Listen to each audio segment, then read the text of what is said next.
दोस्तों, क्या आपके भी घुटने में दर्द है और आप एक्सरसाइज कर रहे हैं, इसके बाद भी उतना रिजल्ट नहीं आ रहा है जितना आप उम्मीद रखे थे? तो कहीं ऐसा तो नहीं कि कहीं आप कुछ गलतियाँ कर रहे हैं और कुछ-कुछ चीज़ें को मिस कर रहे हैं, जिसकी वजह से ये रिजल्ट नहीं आ रहा है? तो वीडियो के बिल्कुल अंत तक देखिएगा, इसको अप्लाई ज़रूर कीजिएगा, एक बार वेरीफाई ज़रूर कीजिएगा कि कहीं आप इन सारी गलतियों में से कुछ गलतियाँ तो नहीं कर रहे हैं।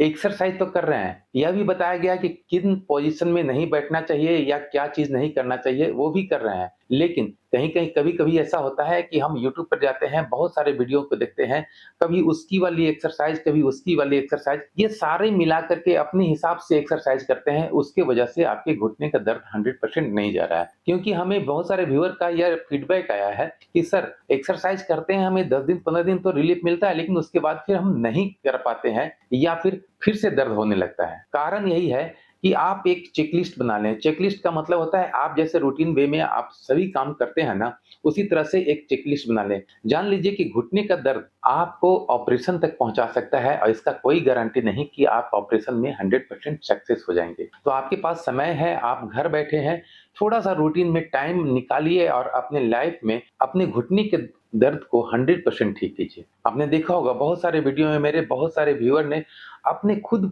वो एक्सरसाइज करके ठीक हुए हैं और वो चंगे होकर के आराम से काम कर रहे हैं। आप भी कर सकते हैं। दोस्तों, क्या आपने एक्स-रे करवाया है? कहने का मतलब यह तो आपको पता हो गया कि ऑस्टियोआर्थराइटिस है क्योंकि डॉक्टर को आपने दिखाया ज़रूर होगा और एक्स-रे भी कराया ज़रूर होगा। उन्होंने बताया होंगे कि हाँ, ये ग्रेड 1 है, ग्रेड 2 है, ग्रेड 3 है या ग्रेड 4 है। अंत में यह भी कह दिए होंगे कि आपको ऑपरेशन कराना पड़ेगा, इसके अलावा कोई उपाय नहीं। ऑपरेशन से मैं नकार नहीं सकता क्योंकि operation is the last position, last option. लेकिन अगर हमारे पास टाइम है और हम 2, 3, 4 महीना मेहनत कर सकते हैं, तो अपने घुटने को ऑपरेशन से हम बचा सकते हैं। नी रिप्लेसमेंट से बचा सकते हैं।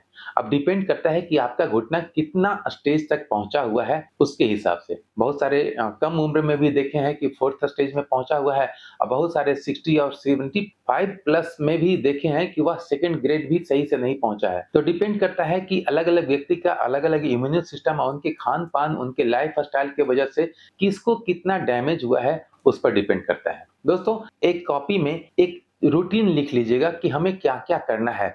हम किसी चीज़ पर फ़ोकस अगर कर रहे हैं, घुटने के दर्द को ठीक करने के लिए फ़ोकस कर रहे हैं, तो थोड़ा-सा उसके बारे में थोड़ा-सा सोचना पड़ेगा। तो मेरा 2 वीडियो है, जो मैंने पहले भी बता रखा है कि 16-16 मिनट का 2 वीडियो है। एक है जो कि ग्रेड 1 से लेके ग्रेड 4 तक सभी एक्स-रे में बताया हुआ है कि कौन-सा ग्रेड है, वहाँ पर भी आप पता कर सकते हैं और उसके बाद उसमें एक्सरसाइज़ भी बताया हुआ है। बहुत सारे व्यूअर वीडियो को बढ़ा-बढ़ा कर देखते हैं, जिस कारण उन्हें पूरा समझ में नहीं आता है कि उनका स्टेज कौन-सा है। बहुत सारे हमारे पास एक्स-रे भेजे हैं व्हाट्सएप पे, चाहे बहुत से लोग हमारे इंस्टाग्राम पे, व्हाट्सएप पे बहुत सारे एक्स-रे भेजे हैं। उनका मैं बताऊँगा कि उनका कौन-सा ग्रेड है। लेकिन आप भी अगर नहीं देखे हैं वीडियो तो वह देख लीजिए, उसमें एक्सरसाइज़ भी बताया हुआ है और उसके हिसाब से अगर एक्सरसाइज़ करते हैं तो 100% आप ठीक होंगे। दोस्तों, आप एक्सरसाइज़ कर रहे हैं, आपने विटामिन डी का कैप्सूल या टैबलेट या जो भी फॉर्म में होता है, क्या लिया है? यह भी हमारी गलती हो सकती है। अगर दर्द नहीं ठीक हो रहा है, तो यह हमारी गलती हो सकती है कि हमने विटामिन डी का कोर्स नहीं किया है या अभी नहीं ले रहे हैं। हाँ, विटामिन डी का कोर्स के लिए हमें मात्र 2 महीना लेना होता है, जो कि साप्ताहिक लेना होता है। तो हम 60,000 इंटरनेशनल यूनिट का कोई भी कंपनी का, किसी भी कंपनी का कोई भी टैबलेट, कैप्सूल या पाउडर फॉर्म में आता है या फिर 6 लाख इंटरनेशनल यूनिट का इंजेक्शन आता है और आप वो भी ले सकते हैं। आप एक इंजेक्शन अगर ले देते हैं तो 6 महीना तक चल जाता है। आप 6 महीने बाद फिर से एक इंजेक्शन ले लेते हैं तो आपका साल भर कंप्लीट हो जाता है। तो आप ध्यान रखिए कि आपका विटामिन डी की कमी आपके शरीर में नहीं होनी चाहिए। दोस्तों, विटामिन डी के बाद जो आता है वो आता है हमारा कैल्शियम और ओमेगा 3 फैटी एसिड। आप जानते होंगे मैंने बहुत सारे वीडियो में बता रखा है कि अखरोट और बादाम आपको डेली बेसिस पर लेना है। कम से कम 8 से 10 दाना बादाम और 2 से 3 गिरी अखरोट आप डेली बेसिस पर लें और साथ में अगर चिया सीड ले लेते हैं तो सोने पे सुहागा है। यानी कि आप यह तीनों चीज़ भी आप ले रहे हैं डेली बेसिस पे या नहीं ले रहे हैं, उस पे भी टिक मार्क कीजिए। दोस्तों, इसमें तीसरा जो गलती हो सकता है वह हो सकता है क्या हम हल्दी वाला दूध पी रहे हैं। हाफ कप या 1 कप या आधा गिलास या 1 गिलास दूध में आधा चम्मच से भी कम हल्दी डाल करके आप डेली बेसिस पर पिएँ। कहीं से भी ये सारी चीज़ आपको नुकसान नहीं होने जा रहा है, आपके शरीर में फ़ायदा ही करेगा। अगर आपका एज 45 प्लस हो गया है या 70 या 75 तक हो गया है, तो आपको डेली बेसिस पर ये सारी चीज़ों को लेना आवश्यक है। दोस्तों, इसमें चौथा गलती होता है, वह यह होता है कि क्या हम रेगुलर बेसिस पे एक्सरसाइज कर रहे हैं? अगर हमारा ग्रेड 1, ग्रेड 2, ग्रेड 3 या ग्रेड 4 ऑस्टियोआर्थराइटिस है,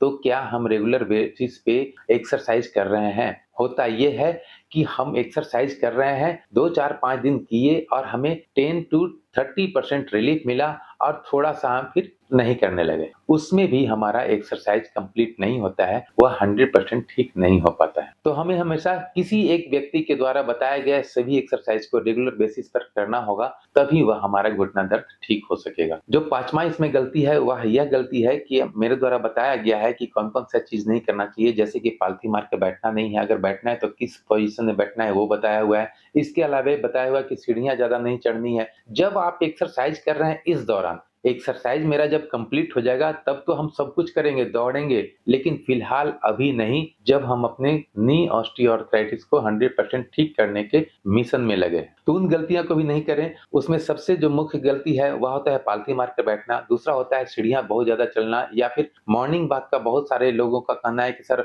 मेरा वेट लॉस नहीं हो रहा है, मॉर्निंग वॉक करना ज़रूरी है।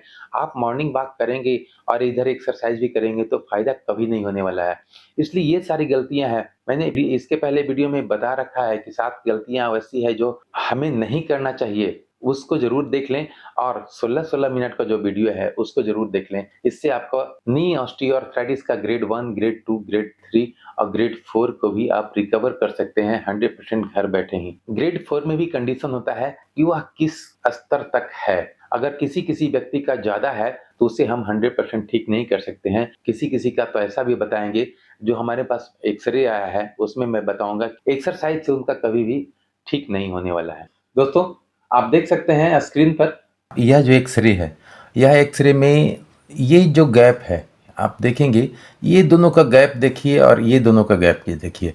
दोनों में कमी आई हुई है, ये ठीक है और ये हल्का-सा कमा हुआ है। यानी कि राइट में थोड़ा-सा इनको प्रॉब्लम है, लेकिन लेफ्ट जो देख रहा हूँ, इसको में देखिए, इसमें भी ये दोनों गैप में कमी हुई है, नीचे से और ऊपर वाला दोनों हड्डी में कम हुआ है। तो यहाँ पर जो मेनिस्कस होता है वो दब रहा है, जिसके कारण इनका दर्द हो रहा है। तो इसे हम ग्रेड 2 कहते हैं। अगर हम दूसरी की बात करें तो यह एक्सरे में आप देख सकते हैं कि इनका इस तरफ भी सटा हुआ है और इस तरफ भी थोड़ा सा गैप में कमी हुई है, यह भी ग्रेड 2 में ही जाएगा।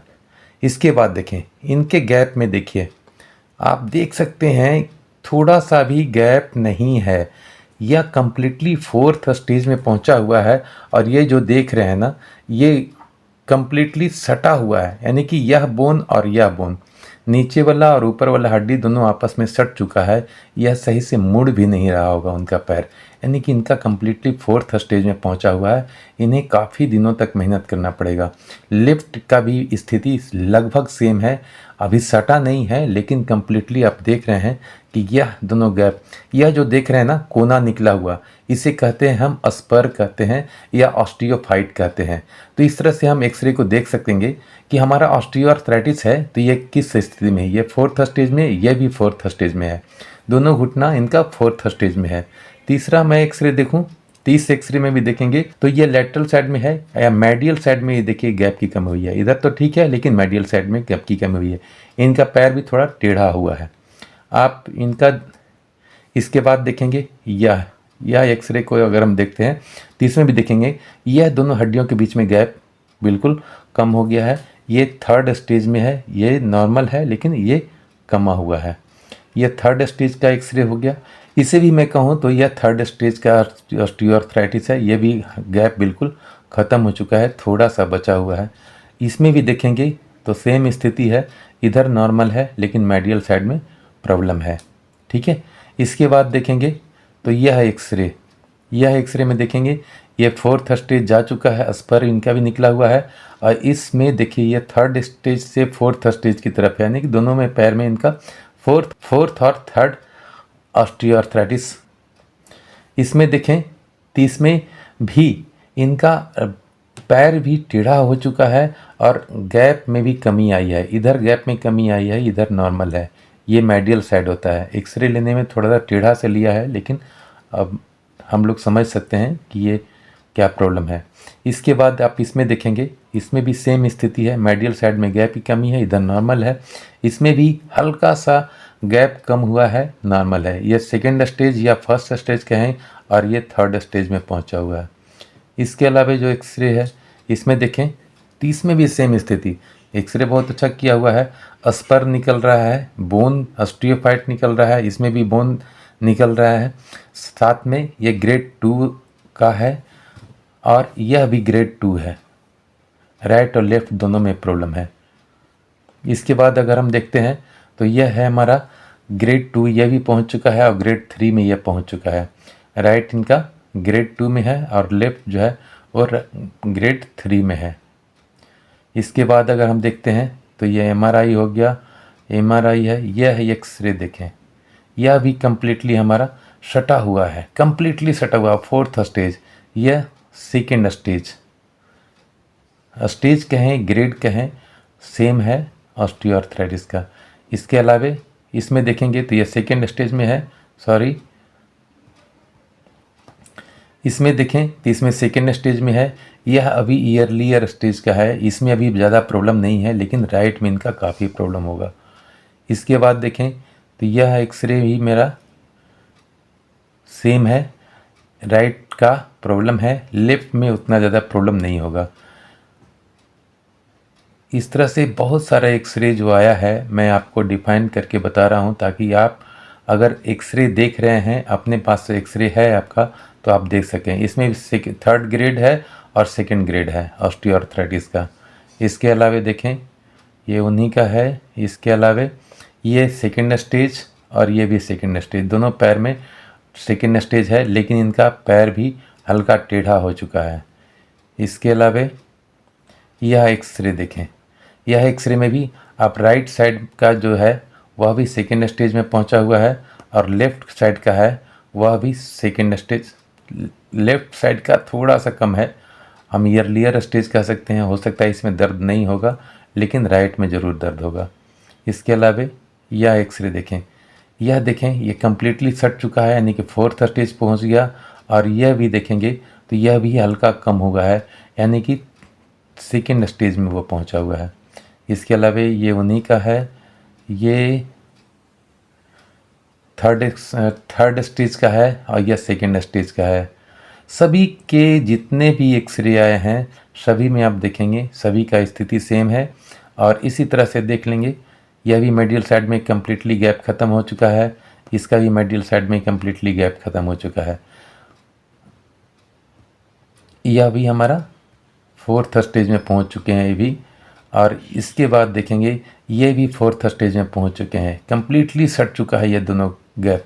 और ये देखिए यहाँ पर कम्प्लीटली गैप सटा हुआ है, आप देख सकते हैं स्पर निकला हुआ है। इनका एज भी लगता है कि 50-45 है, मात्र 45 साल उम्र है इनका, 45 ईयर्स ओल्ड, लेकिन फोर्थ स्टेज में पहुंचा हुआ है, आप देखेंगे। इसके अलावा यह देखिए ये 70 ईयर से कम का नहीं होगा, क्योंकि इन्होंने बहुत ज़्यादा कैल्शियम खाया होगा। ये जो है ना, ये कैल्शियम डिपॉजिट है, कैल्शियम को पता ही नहीं होता है कि हाँ हमें कौन सा बोन जोड़ना है। तो जो हड्डी सटने लगती है ना, तो कैल्शियम वहाँ पर जाके चिपकने लगता है उस हड्डी को जोड़ने के लिए। ये देखिए कम्प्लीटली कोई गैप है ही नहीं, कम्प्लीटली इनका एक्सरसाइज से कोई फ़ायदा नहीं होने वाला है। आप देख लेंगे इनका, देखिए उन्हीं का है एक्सरे। ये एक तरफ कम्प्लीटली, जिस तरह से हम लोग कहते हैं कि प्लास्टर क्या कम्प्लीटली वेल्डिंग किया हुआ है, उस तरह से कह सकते हैं। और एक दूसरी तरफ देखिएगा तो इनका मुंह पूरा खुला हुआ है। इनका एक्सरसाइज से 100% क्या 10% भी ठीक होने का नहीं है। इनका अगर सलूशन चाहिए तो वो रिप्लेसमेंट कराना पड़ेगा, इसका कोई उपाय नहीं है। और वह 16-16 मिनट का जो वीडियो है उसको अगर आप देख लेते हैं तो उसमें ग्रेड 1 से लेके ग्रेड 2, ग्रेड 3, ग्रेड 4 सभी का एक्सरसाइज विस्तार से बताया हुआ है। आप भी अगर चाहते हैं कि अपने घुटने के दर्द को 100% ठीक कर सकें, तो वह वीडियो देख करके इत्मीनान से आप अपना एक्सरे दिखें, मिलाएँ कि कौन-सा एक्स-रे में मेरा एक्स-रे मिल रहा है और उसके हिसाब से ग्रेड को चिन्हित करें और उसके बाद वो अपना एक्सरसाइज़ करें और मुश्किल से 1 से 2 महीना लगेगा। अगर आपका ग्रेड 3 और ग्रेड 4 पहुँचा हुआ है, तो आप 2 महीने की 60 दिन दे दें अपने लाइफ़ में और फिर घुटने से आप दौड़ के काम कर सकेंगे। दोस्तों, इसी तरह से सारे लोग जो ठीक हुए हैं, वह यही सब चीज़ों को फ़ॉलो करके 100% अपने आप को ठीक किए हैं। दोस्तों, उम्मीद है वीडियो अच्छा लगा होगा। अच्छा लगा तो वीडियो को लाइक करें, सब्सक्राइब करें अगर चैनल पर नए हैं तो। बेल आइकन को दबाकर ऑल नोटिफ़िकेशन ऑन कर लें ताकि भविष्य में आने वाला हर वीडियो आप तक सबसे पहले पहुँच सके। मिलते हैं अगले वीडियो में, तब तक के लिए जय हिंद, जय भारत।